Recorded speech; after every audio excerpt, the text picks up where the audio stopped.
ایمان پر خاتمہ یا الہی، ایمان پر خاتمہ یا الہی، ایمان پر خاتمہ یا الہی۔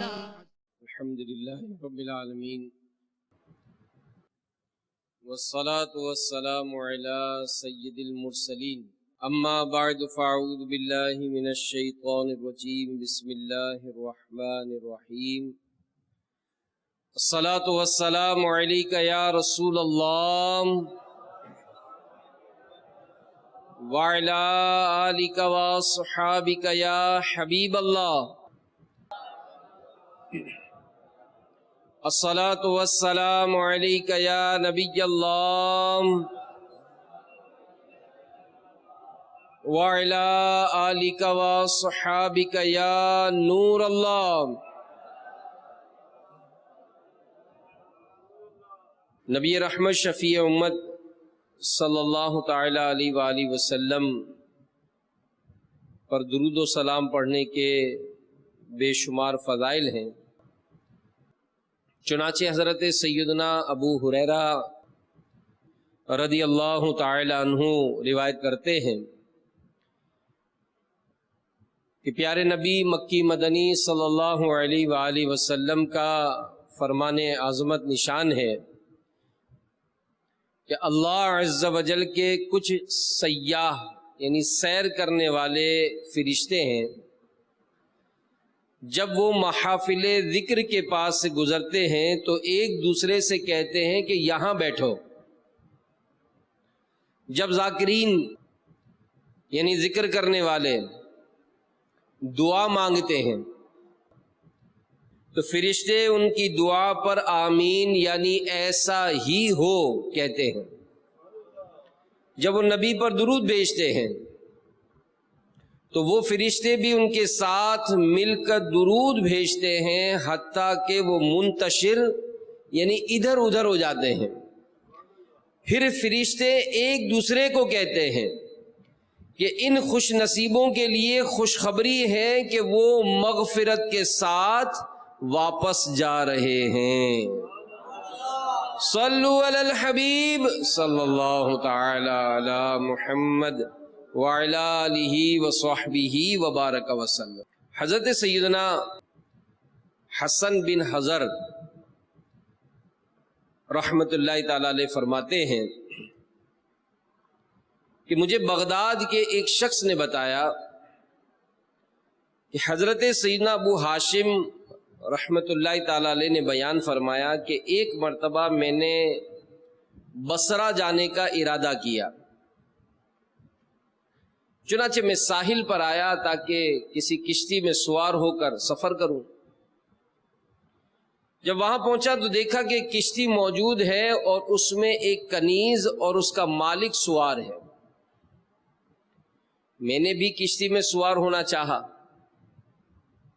تو کنیز کے مالک نے کہا کہ اس کشتی میں ہمارے علاوہ کوئی اور جگہ نہیں، کسی اور کی جگہ نہیں ہے، ہم نے یہ ساری کشتی جو ہے وہ کرائے پر لے لی ہے، تم کسی اور کشتی میں بیٹھ جاؤ۔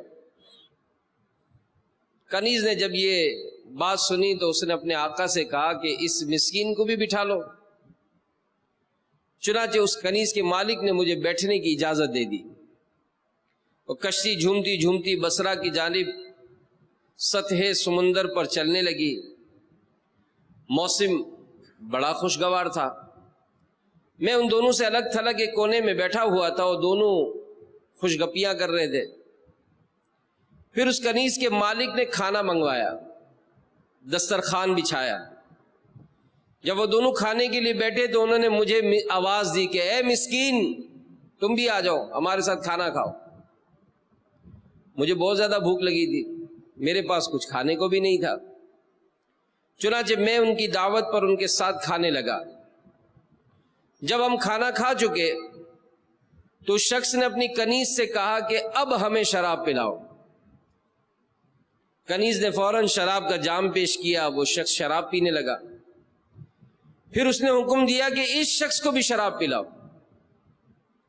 میں نے کہا کہ اللہ تجھ پر رحم فرمائے، میں تمہارا مہمان ہوں، تمہارے ساتھ کھانا کھا چکا ہوں، مگر میں شراب نہیں پیوں گا۔ اس نے کہا ٹھیک ہے، جیسے تمہاری مرضی۔ جب وہ نشے میں مست ہو گیا تو کنیز سے کہا کہ سارنگی یعنی باجا لاؤ اور ہمیں گانا سناؤ۔ کنیز سارنگی لے کر آئی، گانا گانے لگی۔ اس کا مالک گانے سنتا رہا، جھومتا رہا۔ یہ سلسلہ کافی دیر تک چلتا رہا۔ وہ دونوں اپنی رنگینیوں میں بد مست تھے اور میں اپنے رب عز و جل کا ذکر کر رہا تھا۔ جب کافی دیر گزر گئی، اس کا نشہ کچھ کم ہوا تو میری طرف متوجہ ہوا، کہنے لگا کیا تو نے پہلے کبھی اس سے اچھا گانا سنا ہے؟ دیکھو اس نے کتنے پیارے انداز سے گانا گایا ہے، کیا تم بھی ایسا گا سکتے ہو؟ تو میں نے کہا کہ میں ایک ایسا کلام آپ کو سنا سکتا ہوں جس کے مقابلے میں یہ گانا کچھ حیثیت نہیں رکھتا۔ اس نے حیران ہو کر کہا کہ کیا گانوں سے بہتر بھی کوئی کلام ہے؟ میں نے کہا اس سے بہتر کلام ہے۔ اس نے کہا کہ اگر تمہارا دعویٰ درست ہے تو سناؤ، ہم بھی سنیں کہ گانوں سے بہتر کیا چیز ہے۔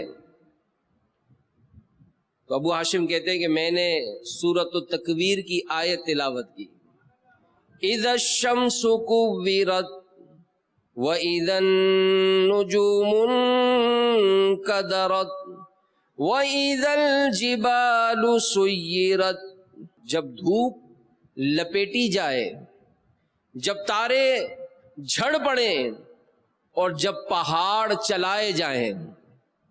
کہتے ہیں کہ میں تلاوت کرتا جا رہا تھا اور یوں سمجھ لیجئے کہ اس کے اندر کی دھلائی ہوتی جا رہی تھی، اس کی آنکھوں سے آنسو جاری ہو گئے۔ بڑی توجہ عاجزی کے ساتھ وہ کلام الہی سنتا رہا۔ ایسا لگتا تھا کہ کلام الہی کی تجلیاں اس کے سیاہ دل کو منور کر چکی ہیں اور یہ کلام تاثیر کا تیر بن کر اس کے دل میں اتر چکا ہے۔ اب اسے عشق حقیقی کی لذت سے آشنائی ہوتی چلی جا رہی تھی۔ تلاوت کرتے ہوئے جب میں اس آیت مبارکہ پر پہنچا، وَإِذَا الصُّحُفُ نُشِرَتْ، ترجمہ کنز الایمان، اور جب نامہ اعمال کھولے جائیں، تو اس نے اپنے کنیز سے کہا کہ میں نے تجھے اللہ کی خاطر آزاد کیا۔ پھر اس نے اپنے سامنے رکھے ہوئے شراب کے سارے برتن سمندر میں انڈیل دیے، سارنگی، باجا، آلات لہو و لعیب سب توڑ ڈالے اور بڑے مؤدبانہ انداز میں میرے قریب آیا، میرے سینے سے لگ کر ہچکیاں لے لے کر رونے لگا، پوچھنے لگا اے میرے بھائی، میں بہت گناہ گار ہوں، میں نے اپنی ساری زندگی گناہوں میں گزار دی، اب اگر میں توبہ کروں تو کیا رب تعالیٰ میری توبہ قبول فرمائے گا؟ میں نے اسے بڑی محبت دی اور کہا کہ بے شک اللہ عز و جل توبہ کرنے والوں اور پاکیزگی حاصل کرنے والوں کو بہت پسند فرماتا ہے، وہ تو توبہ کرنے والوں سے بہت خوش ہوتا ہے۔ اللہ عز و جل کی بارگاہ سے کوئی مایوس نہیں لوٹتا، تم اس سے توبہ کرو، وہ ضرور توبہ قبول فرمائے گا۔ چنانچہ اس شخص نے میرے سامنے اپنے تمام سابقہ گناہوں سے توبہ کی، خوب رو رو کر معافی مانگتا رہا۔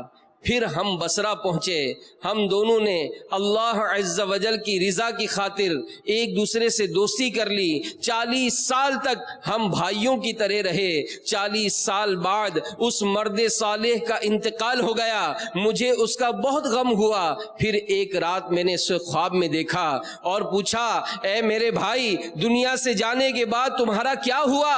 تمہارا ٹھکانہ کہاں ہے؟ اس نے بڑی دل ربا اور شیریں آواز میں جواب دیا، دنیا سے جانے کے بعد میرے رب عز و جل نے مجھے جنت میں بھیج دیا۔ میں نے پوچھا اے میرے بھائی، تمہیں جنت کس عمل کے سبب ملی؟ اس نے جواب دیا، جب تم نے مجھے یہ آیت سنائی تھی وَإِذَا الصُّحُفُ نُشِرَتْ، اور جب نامہ اعمال کھولے جائیں تو اسی آیت کی برکت سے میری زندگی میں انقلاب آ گیا تھا، اسی وجہ سے میری مغفرت ہو گئی اور مجھے جنت عطا کر دی گئی۔ تو میرے میٹھے میٹھے اور پیارے پیارے اسلامی بھائیوں، دیکھا آپ نے کہ کس طرح ایک نیک شخص کی رفاقت گناہوں کے دلدا شخص کو برائیوں کے گڑھے سے باہر نکال لائی، اور یوں وہ اپنی زندگی، گناہوں بھری زندگی سے توبہ کر کے نیکی کے راستے پر چل پڑا۔ وہ سمجھ گیا تھا کہ اب میری نجات اسی نیک شخص کی صحبت اور ہم نشینی میں ہے، چنانچہ اس نے اسی نیک شخص سے اللہ کی رضا کے لیے دوستی کر لی تاکہ اس کی برکت سے زندگی کے باقی ایام گناہوں کی نحوست سے محفوظ رہیں، اور بالآخر رضا الہی کے لیے اچھی صحبت اختیار کرنے والا یہ شخص اپنے مقصد میں کامیاب ہوا اور گناہوں سے بچتے ہوئے سلامتی ایمان کے ساتھ یہ دنیا سے کوچ کر گیا۔ میرے میٹھے میٹھے اور پیارے پیارے اسلامی بھائیوں، مدنی چینل کے ناظرین، یہ دنیا جو ہے یہ رنگ نسل مختلف قسم کی تہذیبوں طبقات میں بٹی ہوئی ہے۔ ہر طبقہ، ہر تہذیب، ہر رنگ اور ہر نسل کا شخص خود کو معاشرے کا بہترین فرد سمجھتا ہے۔ میں سب سے اچھا ہوں، میں سب سے اچھا ہوں، یہ تو ظاہر ہے ہر کوئی اس بات کا دعویٰ کرتا ہے اور اپنی برتری کا راگ الابتا ہے، مگر یاد رہے کہ بہترین معاشرہ، اچھا ماحول وہ ہے کہ جس کی بنیاد خوف خدا پر ہو، جس کی بنیاد تقوی پر ہو، نیکی اور پرہیزگاری پر قائم ہو، جس میں لوگ اللہ عز و جل کی رضا کے لیے ایک دوسرے سے محبت کرتے اور ایک دوسرے کے حقوق کا خیال رکھتے ہوں، جس سے تعلق رکھنے والے افراد اعلیٰ سیرت و کردار کے مالک ہوں۔ اگر کوئی ان کی صحبت میں آ جائے تو ان کی رنگ میں رنگ جائے۔ تو یقیناً عقل مند کون ہے؟ جو اس اچھے ماحول کی پہچان کرے اور انہی کے ساتھ اپنا تعلق قائم کرے، اسی کا حصہ بن جائے، اسی ماحول کے دیگر افراد کی طرح وہ خود بھی نیکیوں بھرے ماحول، نیکیوں بھری زندگی گزارنے کی کوشش کرے۔ اور یاد رہے، بالکل یاد رکھے کہ اچھا ماحول اپنانے والا شخص یہ نہ صرف خود فائدے میں رہتا ہے بلکہ وہ اپنی ذات سے دوسروں کو بھی نفع بخشتا ہے۔ اچھے لوگوں کی صحبت ملتی ہے نا، جب اچھے لوگوں کی صحبت ملتی ہے تو وہ دیکھتا ہے کہ یار میرے ساتھ یہ بھلائی کر رہے ہیں، تو اس کو اچھا لگتا ہے، تو کہتا ہے اگر میں کسی کے ساتھ بھلائی کروں گا تو کتنا اچھا لگے گا۔ تو یہ اس کی مثال یوں سمجھیے کہ شہد کی مکھی یہ دیگر عام مکھیوں کی طرح غلاظت والے ماحول سے تعلق رکھنے کے بجائے اچھا ماحول اپناتی ہے، یہ گندگی کے ڈھیر پہ نہیں بیٹھتی ہے۔ یہ شہد کی مکھی جو ہے یہ پھول پر بیٹھتی ہے اور پھولوں اور پھلوں کے صحبت اختیار کرتی ہے۔ اس کا نتیجہ کیا ہوتا ہے؟ اس کا نتیجہ یہ ہوتا ہے کہ شہد پیدا ہوتا ہے جس سے بے شمار نفع حاصل ہوتے ہیں۔ تو ظاہر ہے یہ اچھے ماحول ہی کی برکتیں، اچھے ماحول سے وابستہ ہونے والے افراد یہ جہاں خود قابل تعریف ہوتے ہیں وہاں دوسروں کے لیے بھی نفع کا باعث بنتے، اور جو مسلمان دوسرے اسلامی بھائیوں کے لیے جس قدر نفع بخش ہوگا اسی قدر اس کے مراتب و درجات بلند ہوتے جائیں گے۔ چنانچہ حدیث پاک میں ہے لوگوں میں سب سے بہتر وہ ہے جو انہیں سب سے زیادہ نفع پہنچانے والا ہو۔ یہ بات اوقات سمجھ میں نہیں آتا، یار یہ کیا بات ہوئی کہ کسی کو ہم نفع پہنچائیں تو ہمیں بھی فائدہ ہوگا، یہ کیسی بات ہوئی؟ تو دعوت اسلامی کے اشاعتی ادارے مکتبۃ المدینہ نے ایک کتاب شائع کی ہے، جیسی کرنی ویسی بھرنی۔ اس کے صفحہ نمبر 39 پر 39 پر لکھا ہے کہ ایک بوڑھا اور ایک جوان یہ کھیت میں حصہ دار تھے۔ جب کھیتی تیار ہو کر تقسیم ہو گئی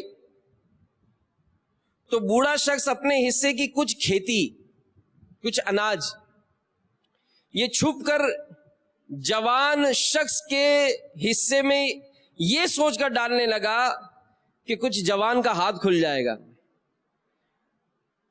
یہ جوان کو چپ چاپ ڈال دیا اس نے، کیوں؟ کیا ذرا جوان کا ہاتھ کھل جائے گا۔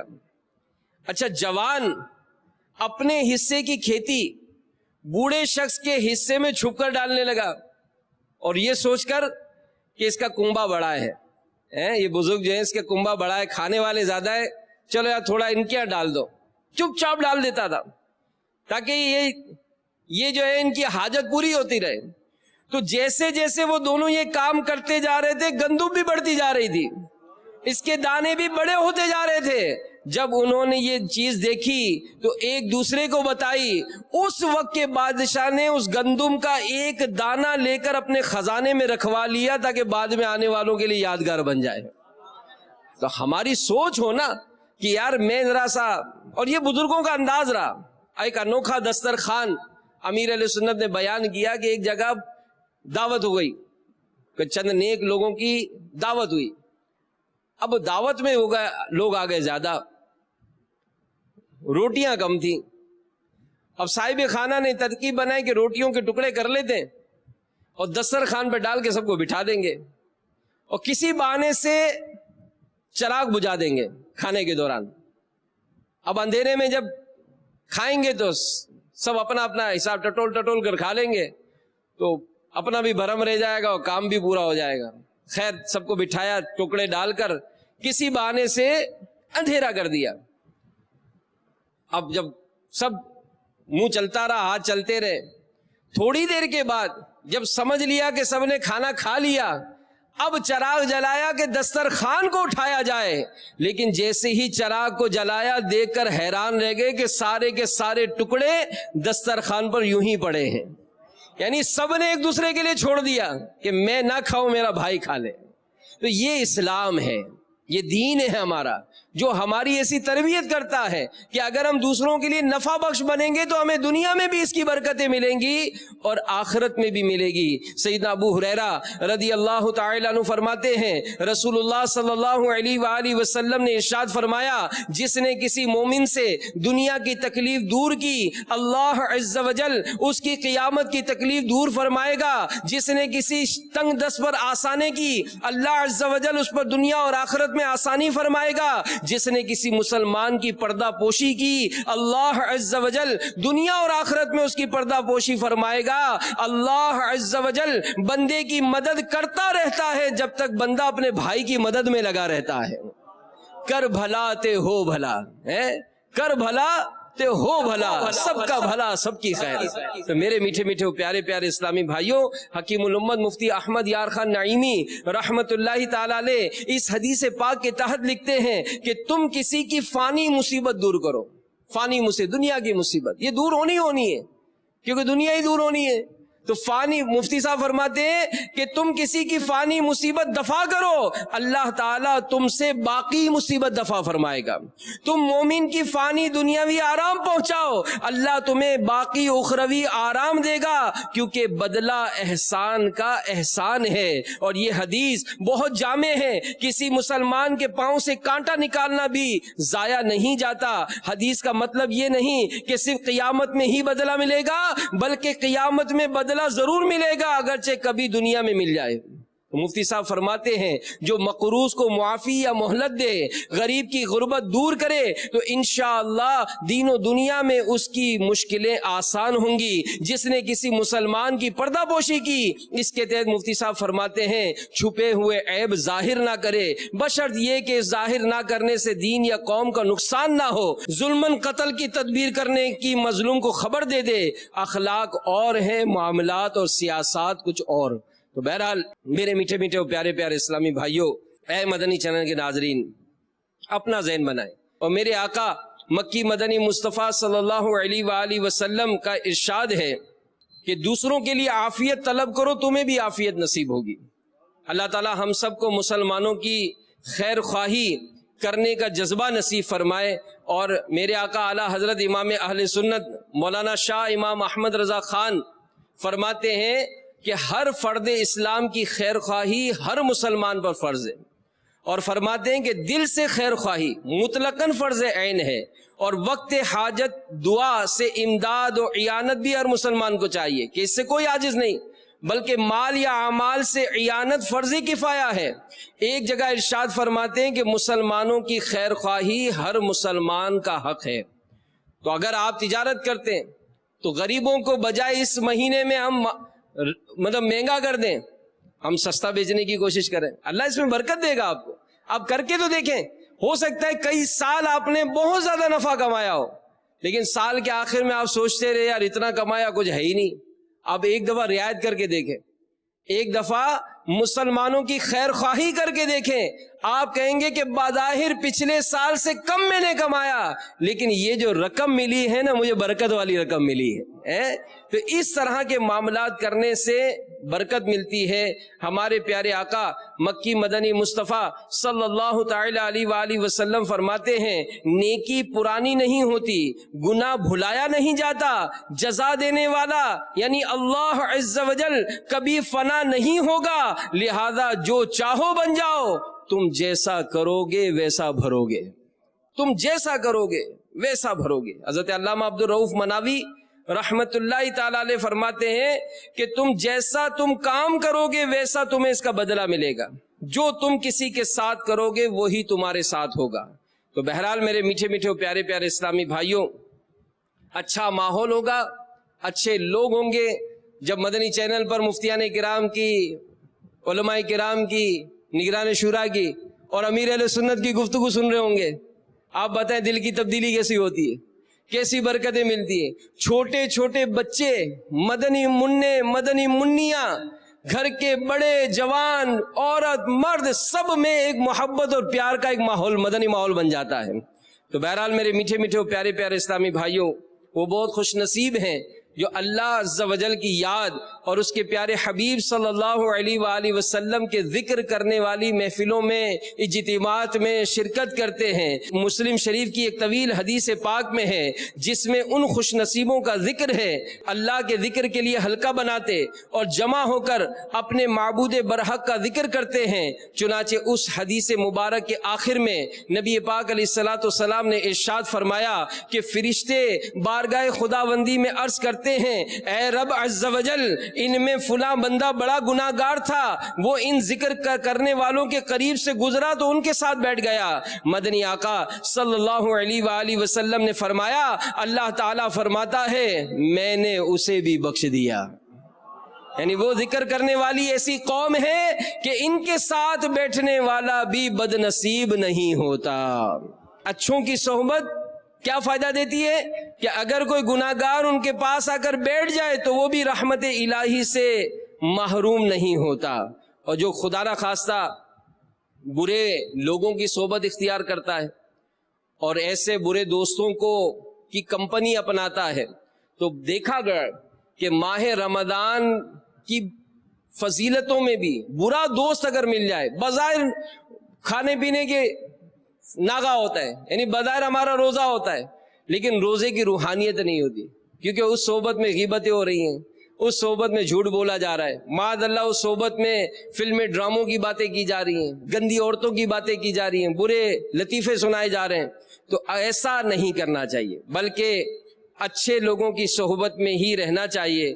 اچھے لوگوں کی صحبت کے بارے میں ہمارے پیارے آقا صلی اللہ علیہ وآلہ وسلم کا ارشاد ہے کہ اچھے اور برے مصاحب دوست ہم نشین کی مثال کستوری اٹھانے یعنی خوشبو اٹھانے والے اور بھٹی دھونکنے والے کی طرح ہے.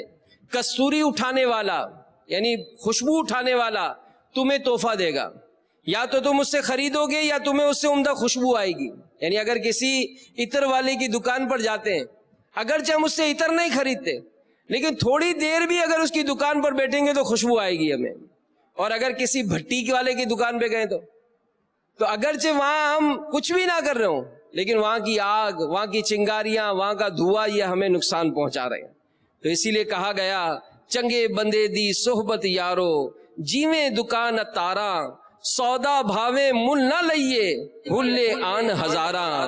برے بندے دی صحبت یارو, جیویں دکان لوہاراں, کپڑے بھاوے کنج کنج پئیے چنگا پین ہزاراں. یعنی اچھے شخص کی صحبت عطر فروش کی دکان کی طرح ہے, جہاں سے آدمی کچھ نہ بھی خریدے مگر اسے خوشبو تو آ ہی جاتی ہے. اور برے شخص کی صحبت لوہار کی دکان کی مثال ہے, جہاں اپنے کپڑوں کو جتنا بھی سمیٹ کر رکھیں چنگاریاں اس تک پہنچی جاتی ہیں. تو میٹھے میٹھے اسلامی بھائیوں, ہر صحبت اثر رکھتی ہے, اچھے کی صحبت بھی اثر دکھائے گی، برے کی صحبت بھی اثر دکھائے گی.